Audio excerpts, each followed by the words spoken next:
The stars above Earth had always been quiet. For thousands of years, humans looked up at the night sky and wondered if they were alone. They built telescopes, sent probes, and whispered prayers into the darkness. But the darkness never answered. Until today. It was a Tuesday morning when the sky changed forever. At exactly 6:14 a.m., Greenwich Mean Time, every satellite orbiting Earth detected the same thing. A massive energy wave rippled through the solar system, like a stone thrown into still water. Then, near Jupiter's orbit, space itself seemed to tear open. Ships began pouring out of the wound in reality. Not dozens, not hundreds, thousands. 4,000 warships of the Drayan Empire dropped out of hyperspace in perfect formation. Each ship was enormous, covered in dark armor plating that absorbed light like a hungry mouth. The smallest of them was twice the size of any vessel humanity had ever built. The largest, the command ship at the center of the formation, was a monster, nearly 12 kilometers long, bristling with weapons that glowed a sickly green color. It looked less like a ship and more like a floating city built for war. Within minutes, every government on Earth received the same transmission. It cut through every frequency, every channel, every screen. A face appeared, pale gray skin, 4 narrow eyes arranged in a diamond pattern, and a mouth full of small, sharp teeth. The creature wore heavy ceremonial armor, decorated with symbols that probably meant something important to his kind. His name was Overlord Vren, Supreme Commander of the Drayan Third Conquest Fleet. And he spoke with the bored confidence of someone who had done this many times before. "Inhabitants of the third planet," Vren said, his voice flat and unimpressed, "your world has been claimed by the Drayan Empire. You are classified as a Class D civilization. You have no standing in galactic law. You have no rights. You have 2 standard hours to comply with the following demands. First, you will shut down all military vessels and weapon systems.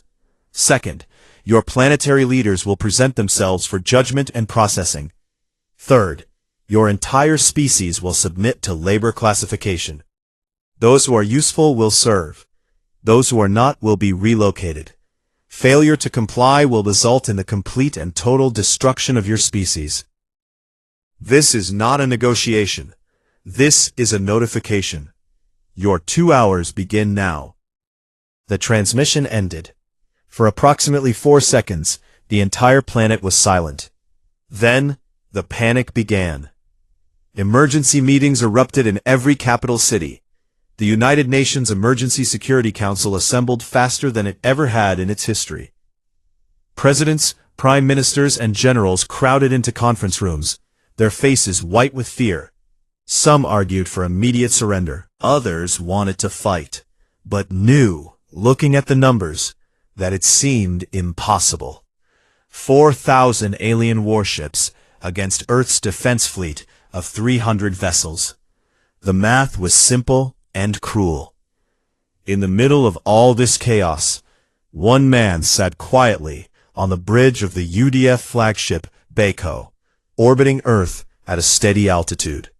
Captain Tejo was not a loud man.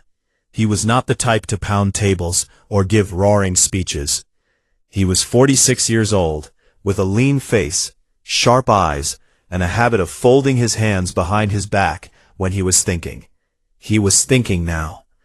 His second-in-command, Lieutenant Yuna, stood beside him. She was younger, faster with words, and had a mind that could process battle formations the way a musician reads sheet music. She watched the data streaming across her tactical display. Enemy ship count, estimated weapons yield, formation patterns, and her jaw was tight. She had been trained for this exact moment, even if she had hoped it would never come. "Captain," Yuna said quietly, "the Security Council is requesting your presence on the emergency channel. They want your assessment." Tejo nodded slowly and accepted the connection. His image appeared on screens in front of the most powerful leaders on Earth. They looked at him with desperate eyes, waiting for him to tell them what to do. The Secretary General spoke first. "Captain Tejo, You've seen the enemy fleet. You've heard their demands. We need your honest assessment. Can we fight them? Taeho looked at the screen for a long moment. Then he spoke, and his voice was as calm as a man ordering tea. 2 hours is generous, he said. We will not need that long. The room erupted. Politicians shouted questions. Generals demanded explanations. But Taeho simply looked at Yuna, gave a small nod, and closed the channel. The bridge of the Baekho fell into focused silence. Lieutenant, Taeho said, activate Protocol 0. Yuna had been waiting for those words for her entire career. She turned to her console, entered a code that only 4 people in the entire military knew, and pressed her palm against the scanner. Deep within the ship, something hummed to life. Across the solar system, in hidden places that no satellite had ever photographed, and no alien sensor had ever detected, machines began to wake up. Yuna looked at Taeho. Protocol 0 is acted, sir. All systems are coming online. Estimated full readiness in 31 minutes. Taeho walked to the main viewport and looked out at the stars. Somewhere out there, past Mars, past the asteroid belt, 4,000 alien warships sat in the darkness, utterly sure that they were about to add another species to their collection. They had done this before, hundreds of times, across hundreds of worlds. They had perfected the art of intimidation. Show up with overwhelming force, deliver an impossible deadline, and watch the primitive species crumble under fear. It had always worked, every single time. Taeho almost felt sorry for them. Almost. Because Overlord Vren and his mighty fleet had made a mistake that no amount of firepower could fix. They had assumed that because humanity was quiet, humanity was weak. They had looked at Earth's small fleet of 300 ships and seen easy prey. They had not bothered to look deeper. They had not bothered to wonder why, for a species that had clearly detected alien signals decades ago, humanity had built so few visible warships. They had not asked the right question, and the right question was simple. Where were the rest? Taeho folded his hands behind his back and watched the stars. 31 minutes. Then the Drayan Empire would receive its answer. 60 years before the Drayan fleet arrived. A young naval officer named Unji sat in a dark room, buried 300 meters beneath the surface of the moon. She was 29 years old, sharp as a knife, and she had just finished reading a report that would change the course of human history. The report was simple. Earth's deep space listening stations, built originally to search for signs of intelligent life, had picked up something. Not a greeting, not music, not mathematics. It was military communication, encrypted orders sent between warships of an alien empire, transmitted carelessly across open space because whoever sent them did not believe anyone nearby was advanced enough to intercept them. It took Unji's team 8 months to decode enough of the transmissions to understand what they were hearing. What they found was terrifying. An empire that stretched across more than 900 star systems. An empire that had been conquering species for over 1,000 years. An empire that was slowly, steadily expanding in Earth's direction. Unji did not panic. She did something far more dangerous. She made a plan. She went to every military leader and every head of state who would listen, and she told them the same thing. The aliens were coming. Maybe not this year, maybe not this decade, but they were coming. And when they arrived, they would expect to find a helpless, frightened species ready to be conquered.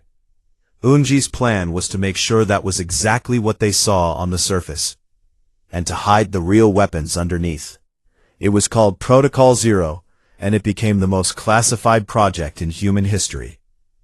For 60 years, while Earth publicly built a modest defense fleet of a few hundred ships, the real work happened in secret. Thousands of engineers, scientists, and soldiers dedicated their lives to building weapons that the galaxy had never imagined. The first breakthrough came from a physicist named Jisoo. She was barely 30 when she cracked the problem that had defeated every other researcher on the project. How to make a ship move while completely invisible. Not just invisible to eyes, but invisible to every known form of sensor, scanner, and detection system that the Drayan Empire used. She called it the Veil Drive. A ship equipped with a Veil Drive could fly at full combat speed without producing any detectable energy signature. It was like a ghost, fast, silent, and impossible to find. The second breakthrough came from Jisu's colleague, an engineer named Kyuho. He was a quiet man who loved solving problems that other people said were impossible. His invention was the Cascade Warhead. Traditional weapons destroyed one ship at a time. Kyuho thought that was inefficient. He designed a warhead that, upon hitting an enemy vessel, would destabilize the ship's energy core in a very specific way. The explosion would not just destroy the target. It would send out an energy pulse that would trigger the same destabilization in any ship within a certain radius. Those ships would explode too, and each explosion would trigger more. One warhead could destroy dozens of ships in seconds, as long as they were close enough together. And fleets that expected no resistance always flew in tight, proud formations. The third and final piece was the Phantom Array. This was Kyuho's masterpiece.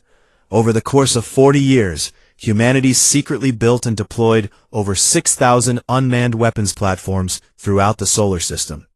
They were hidden inside asteroids, buried on the dark sides of moons, drifting among space debris, and parked in the cold shadows of gas giants. Each platform carried Cascade warheads and was connected to a single AI command network that could coordinate all 6,000 platforms in perfect unison.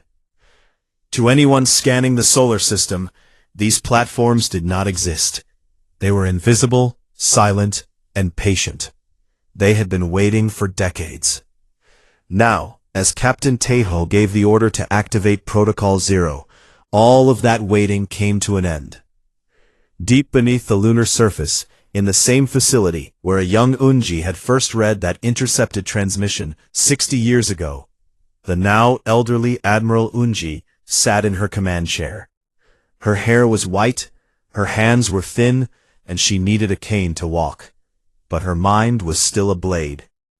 She watched as the status board in front of her lit up. Green light after green light, spreading across a map of the solar system like stars waking up at dawn. Each light was a Phantom Array platform coming online. All platforms active, reported a technician beside her. Veil Drive fleet standing by.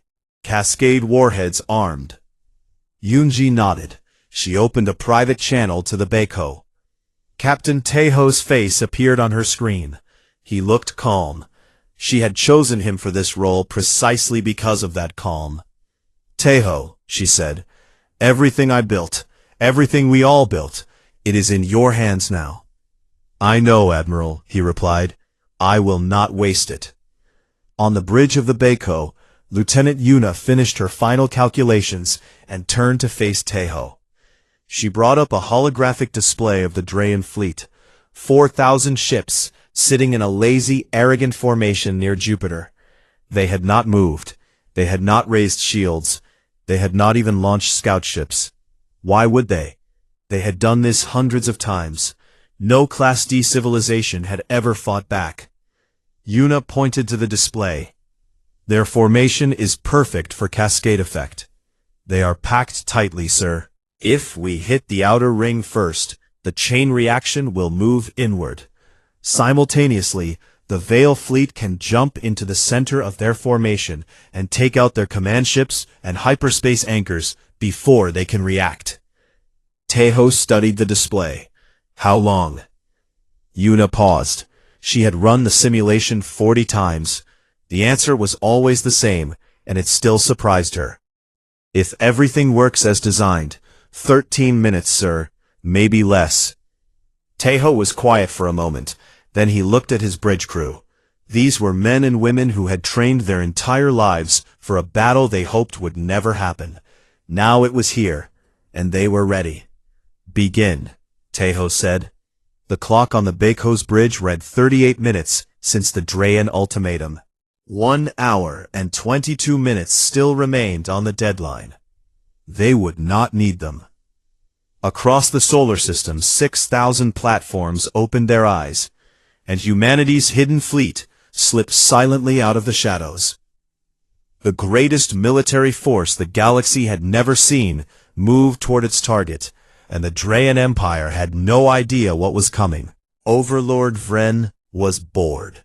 He sat in his command throne aboard the flagship Dominion, a ship so massive that it had its own weather system inside its largest hangar bay. Around him, his officers moved lazily through their duties, checking screens they did not expect to change, monitoring a species they did not expect to resist. One of his lieutenants was telling a joke about how quickly this conquest would be filed in the Imperial records. Vren allowed himself a thin smile. He had done this 114 times. 114 species. Some had begged, some had cried. A few had tried to fight with their pitiful little ships. And those battles had lasted slightly longer, sometimes as much as an hour. But the result was always the same. The Empire won. The species submitted. The galaxy continued to turn under Drayan rule. He glanced at the countdown timer. 1 hour and 19 minutes remained. He expected the humans to surrender within the next 30 minutes. They always broke before the deadline. Fear was a reliable weapon, more reliable even than the guns on his ships. He never saw the first shot. At exactly minute 1, the Phantom Array fired. 3,000 platforms launched simultaneously from positions scattered across the solar system. From inside asteroid fields, from the dark craters of distant moons, from clouds of space debris that the Drayan scanners had dismissed as worthless rock. The Cascade warheads traveled at near light speed, completely invisible, wrapped in the same cloaking technology that powered the Veil drives. The outer ring of the Drayan fleet, 600 ships arranged in a wide defensive circle, was the first to be hit. The warheads struck 47 ships in the first volley. 47 small explosions, barely noticeable against the scale of the fleet. But then, the cascade effect began. Each destroyed ship's energy core sent out a destabilization pulse. The pulse hit the nearest ships, overloaded their cores, and those ships exploded too. Each new explosion created another pulse, reaching further, touching more ships. It spread like a disease, jumping from vessel to vessel, turning the outer ring into an expanding circle of fire. In the first 3 minutes, 412 ships were destroyed.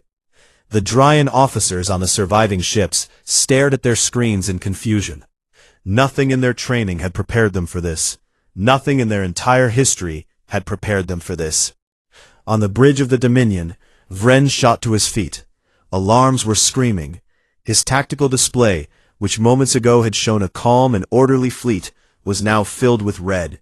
Hundreds of red markers where ships used to be, and more disappearing every second. Where is the attack coming from?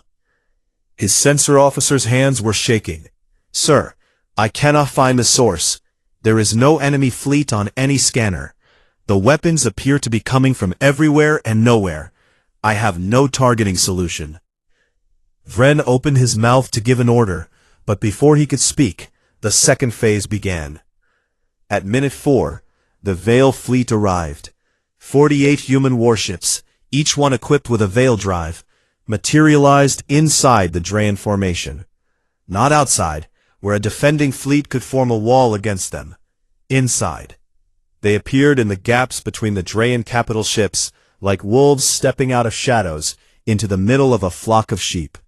Sergeant Dohan was aboard the assault cruiser Huanweng, and he was having the most intense 7 minutes of his life. His ship dropped its cloak less than 2 kilometers from a Drayan command vessel, close enough that Dohan could see the individual hull plates through the viewport. His weapons team fired everything they had into the command ship's bridge section. The Drayan vessel shuddered, broke apart, and went dark. "Target down," Dohan reported, his voice tight but steady. "Moving to next objective." The Veil fleet had specific targets. They were not here to destroy every ship. The Phantom Array was handling that. The Veil fleet's mission was surgical. They targeted 3 things: Dryan command ships that coordinated the fleet, communication relay stations that allowed ships to talk to each other, and most importantly, the hyperspace anchors. Hyperspace anchors were the devices that allowed a fleet to jump into hyperspace and escape. Every Dryan battle fleet carried 6 of them, mounted on specially armored ships at the center of the formation. If those anchors were destroyed, the fleet could not run. It would be trapped. By minute 7, Dohan's strike group had destroyed 4 of the 6 anchors. By minute 9, all 6 were gone. The Dryan fleet had nowhere to go. The cascade effect was still spreading. The Dryan ships tried to break formation, to scatter and create distance between themselves so the chain reaction could not reach them. But they were too slow. Their ships were big, heavy, and designed for intimidation, not speed. They turned like mountains, while the explosions moved like lightning. By minute 10, Overlord Vren finally understood what was happening. He was not facing a primitive species making a desperate last stand. He was facing a trap, a carefully designed, patiently built, perfectly executed trap that had been waiting for him for decades. Every assumption the Empire had made about humanity was wrong.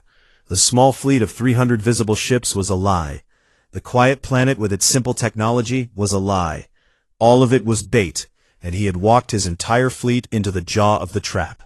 "Full retreat," Vren screamed. "All ships. Emergency hyperspace jump. Get us out of here." His navigation officer looked at him with pale, hollow eyes. "Sir, the hyperspace anchors are destroyed. We cannot jump. We are trapped." Vren stared at him. In 1,200 years of conquest, no Dryan fleet had ever been trapped. No Dryan fleet had ever been unable to retreat. The concept simply did not exist in their military thinking.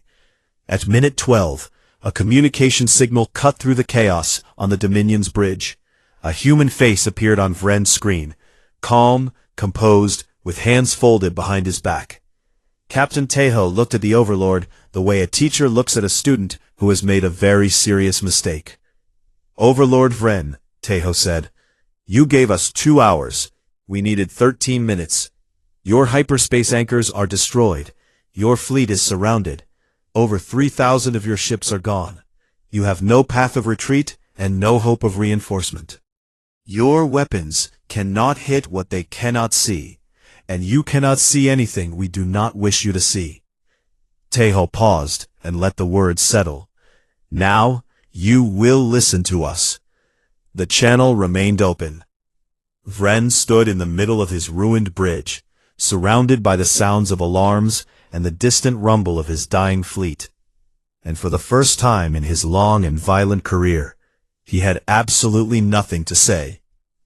The clock read 13 minutes and 41 seconds since the first shot. The battle was over. Humanity had won. The silence was the strangest part. For 13 minutes, the space between Jupiter and Mars had been filled with fire, light, and the screaming of torn metal. Now it was quiet. The wreckage of over 3,000 Dryan warships drifted slowly through the void, dark and cold, spinning in lazy circles like leaves on a still pond.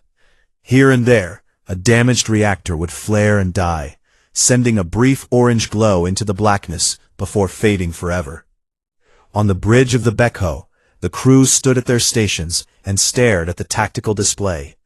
The numbers were almost impossible to believe, even for the people who had made them happen.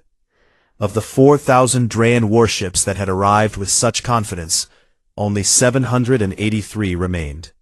Of those, fewer than 200 were still capable of fighting. The rest were crippled. Engines dead, weapons offline, drifting helplessly among the debris of their fallen brothers. Humanity's losses were displayed in a small box in the corner of the screen. 14 unmanned Phantom Array platforms destroyed. 0 cruise ships lost. 0 human casualties. Lieutenant Yuna read the numbers twice, then a third time, then quietly sat down in her chair and pressed her hands against her face. She was not crying. She was breathing. The tension that had been locked inside her body for the past hour was finally releasing, and she needed a moment to let it pass. Captain Tejo stood at the viewport, watching the field of wreckage. His face showed nothing. His hands were still folded behind his back. But if anyone had looked closely at his eyes, they would have seen something heavy there. Not pride, not relief, but the weight of understanding what had just happened. Thousands of beings had just died. Most of them were soldiers following orders, crewing ships they had been told would never face real danger. They had been wrong, and now they were gone. Tejo did not enjoy this. He had done it because it was necessary, but he would never call it glorious. Below the bridge, in the communications center of the Baiko, a young specialist named Mireille was doing work that would prove just as important as the battle itself. Mireille was a language expert and signals analyst. Her job was to intercept, decode, and translate Drayan internal communications. And what she was hearing now painted a picture more complete than any tactical display ever could. The Drayan were broken, not just militarily, psychologically. Mireille listened to officers on surviving ships, calling out to command vessels that no longer existed. She heard crews arguing about whether to surrender or try to fight with damaged weapons. She heard a junior officer on a crippled destroyer repeating the same phrase over and over in the Drayan language, which roughly translated to, "This is not possible, this is not possible, this is not possible." She heard weeping. She heard prayers to gods she did not know.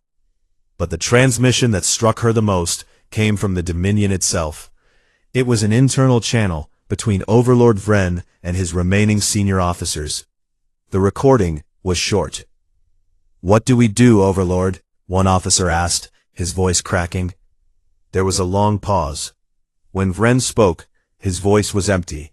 Not angry, not defiant, just hollow, like a man who had woken up to discover that everything he believed about the universe was a lie. "We wait," Vren said. "We do whatever they tell us to do." Mireille saved the recording and forwarded it to Captain Tejo. Then she leaned back in her chair and let out a long, slow breath. On Earth, the news arrived in pieces. First came the official military reports, distributed to governments. Then came the public announcement, a simple statement broadcast on every channel, in every language, across the entire planet. The alien fleet has been defeated. Earth is safe. Human casualties, 0. For a moment, the world did not react. The statement was so unbelievable, so completely opposite to what everyone had expected, that people simply stared at their screens. They had spent the last hour preparing for the end of everything. Many had held their families and cried. Some had gone to churches, temples, and mosques to pray. Others had stood outside and looked up at the sky, waiting for fire to fall. Instead, they were told it was over. They had won, and it had taken less than 15 minutes. The celebration that followed was like nothing in human history. People poured into streets in every city, on every continent. Strangers hugged strangers. Horns honked. Fireworks exploded.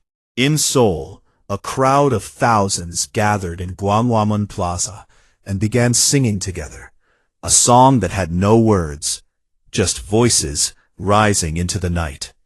In New York, in Mumbai, in Cairo, in Sao Paulo, everywhere the same eruption of relief and joy and disbelief. But on the Baiko, there was no celebration. Tejo had ordered his crew to remain at their stations. The battle was won, but the war was not over. What came next would determine whether this victory meant something lasting, or was just the beginning of a longer, uglier conflict. Tejo turned from the viewport and looked at Yuna. Contact Earth Command.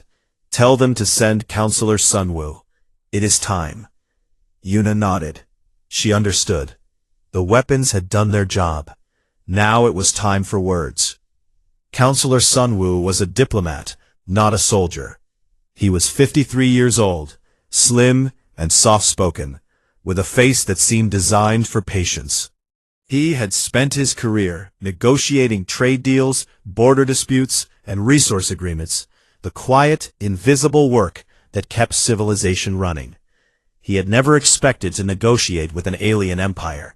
But when the call came, he put on his best suit, picked up a single data tablet, and boarded a shuttle without hesitation. As the shuttle carried him toward the shattered Drayan flagship, Sunwoo looked out the window at the field of wreckage. Broken ships stretched in every direction, a graveyard of metal and ambition. He felt no satisfaction at the sight. He felt only the heavy responsibility of what he was about to do. Taeho had given him clear instructions. "We are not conquerors," the captain had said. "We prove that we can destroy them. Now we must prove that we choose not to. That is the part that matters." Sunwoo understood. The battle had lasted 13 minutes, but the real test, the one that would define humanity in the eyes of the galaxy, was about to begin. His shuttle entered the docking bay of the Dominion. The bay was half destroyed, littered with debris and scorch marks. A group of Drayan soldiers stood waiting, their weapons lowered, their four eyes watching him with a mixture of fear and confusion. They had expected monsters. Instead, they saw a thin man in a gray suit carrying a tablet. Sunwoo stepped off the shuttle, straightened his jacket, and nodded politely to the soldiers.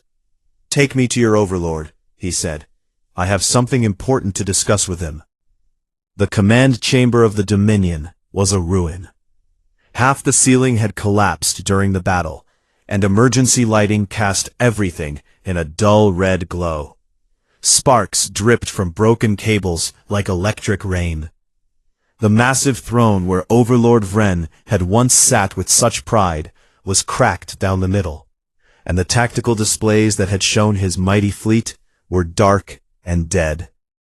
Vren himself stood in the center of the room. He had removed his ceremonial armor.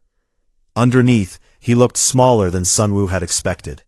Tall and thin, with gray skin that seemed even paler under the red lights. His four eyes watched the human diplomat approach with an expression that Sunwoo recognized immediately. It was the face of someone waiting to be punished. Around Vren stood his remaining officers, perhaps a dozen of them. They looked exhausted, defeated, and afraid. Some of them had burn marks on their uniforms. One had a bandage wrapped around his head, dark with blood. They watched Sunwoo the way wounded animals watch a predator. Frozen, waiting to see what it would do. Sunwoo stopped a few meters from Vren and bowed his head slightly. Not deeply, not submissively, just a small gesture of acknowledgement, one leader to another. "Overlord Vren," he said, "my name is Sunwoo. I am here on behalf of the people of Earth." Vren said nothing for a moment. Then he spoke, and his voice was rough and tired. "Have you come to accept our surrender?" "No," Sunwoo said. Vren's four eyes blinked in confusion. His officers shifted uncomfortably. "Then what?" Vren asked. "Have you come to execute me? To take my officers? To claim our remaining ships as trophies?" He paused, and something bitter entered his voice. "This is how it is done. We have done it ourselves 100 times. The victor takes everything. The defeated become nothing. So do what you came to do." Then he held up his data tablet and began to speak. "I am here to present the terms of Earth. They are as follows. First, the Drayan Empire will release all enslaved species currently held in its territory. Every world that was conquered will be given the choice of independence. Second, a galactic council will be established, with equal representation for all species, including the Drayan people. No single empire will rule the galaxy alone. Third, humanity will share its cloaking and defensive technologies with the liberated species, so that no power can threaten their freedom again. He paused and looked directly into Vren's eyes. Fourth, there will be no punishment against the Drayan people. Your citizens, your homeworld, your culture, they will not be harmed. Only those military leaders who personally ordered atrocities against conquered species will face trial. And those trials will be fair, conducted by a council of multiple species, not by humanity alone. The room was completely silent. Vren stared at Sunwoo, as if the human had begun speaking a language he could not understand. His officers exchanged glances. One of them, the young one with the bandaged head, opened his mouth and then closed it again. Finally, Vren spoke. His voice was barely above a whisper. I do not understand. You defeated us in 13 minutes. You destroyed 3,000 of our ships without losing a single one of your own. You have power that we cannot even comprehend. He stepped closer to Sunwoo, his 4 eyes searching the human's face for some kind of trick, some hidden cruelty. You could destroy the entire empire. You could take our worlds, enslave our people, burn everything we have built. You have the power to do all of this. Why would you not? He had thought about it during the entire shuttle ride, staring out at the wreckage of the Drayan fleet. He had thought about what Captain Taeho had told him, about what Admiral Unji had written in her original Protocol Zero briefing 60 years ago, about what humanity had learned from its own long and bloody history. He answered simply, because the point was never to become you. Vren flinched. It was a small movement, barely visible, but Sunwoo saw it. The words had cut deeper than any weapon. For 1,000 years, Sunwoo continued, you conquered because you could. You measured strength by how much you could take and how many you could control. But that is not strength, Overlord. That is hunger. And hunger is never satisfied. It only grows. Today, for the first time, someone stopped you. Not to take your place at the top. Not to build a new empire on the bones of yours. But to say, enough. This way of doing things is finished. He held up the tablet again. These are our terms. They are not negotiable, but they are fair. Your people will survive. Your culture will survive. You will have a voice in the galaxy, the same as everyone else. No more, no less. Vren was silent for a very long time. His officers watched him, waiting. The red emergency lights flickered. Somewhere deep in the ship, something groaned and shifted. Then Vren reached out and took the tablet from Sunwoo's hands. He looked at the terms displayed on the screen. He read them once, twice. Then he looked up at the human standing in front of him, this small, thin creature from a small blue world that the Empire had classified as insignificant. And he nodded. We accept, he said. The news spread across the galaxy faster than anyone expected. The Drayan communication network, vast and powerful, carried the story to every corner of known space. A Class D species had defeated the Empire's fleet in 13 minutes, and then offered mercy instead of conquest. The enslaved worlds heard it first, and the effect was immediate. On planet after planet, species that had lived under Drayan rule for centuries rose up. Not with violence. They did not need to. The Empire's power was built on fear, and that fear was gone. The Drayan military, shattered and demoralized, offered no resistance. Within weeks, the Empire began to dissolve, like ice in warm water. 6 months later, the first Galactic Council met on Earth. The location was deliberate, a large assembly hall built on the shores of the Pacific Ocean, with glass walls that looked out onto the water and the sky. Delegations from 47 species attended. Some were tall and strange, some were small and quiet, some had eyes that saw colors humans could not imagine. They sat together in a great circle, equals for the first time, and began the slow, difficult, beautiful work of building something new. Captain Taeho was not in the main hall. He stood at the back of the observation gallery above, in his uniform, watching the proceedings from a distance. Beside him sat Admiral Unji. She was in a wheelchair now, a blanket across her knees, but her eyes were bright and clear. She watched the alien delegations take their seats, and she smiled. A real smile, warm and deep and satisfied. 60 years, she said quietly. 60 years of building and hiding and waiting. For 13 minutes of battle and a lifetime of peace. She looked up at Tejo. Not a bad trade, Captain. Tejo looked down at the assembly hall. He watched a Drayan delegate, a young one, not military, someone from their scientific community, sit down next to a representative of a species the Drayan had enslaved for 300 years. They looked at each other awkwardly. Then the young Drayan extended a hand in a gesture that was unmistakably borrowed from human custom. The other delegate hesitated, then accepted it. Tejo watched that small moment, two former enemies shaking hands in a building that should not have existed, on a planet that should have been conquered, and felt something loosen in his chest. Something that had been tight for a very long time. "No, Admiral," he said. "Not a bad trade at all."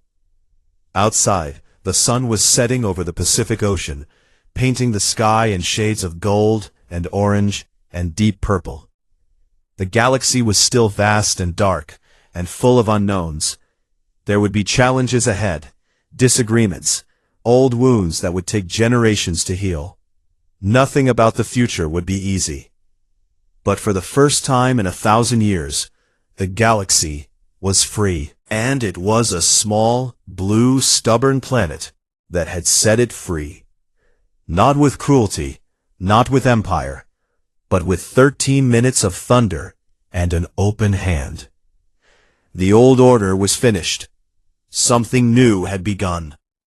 And it was human.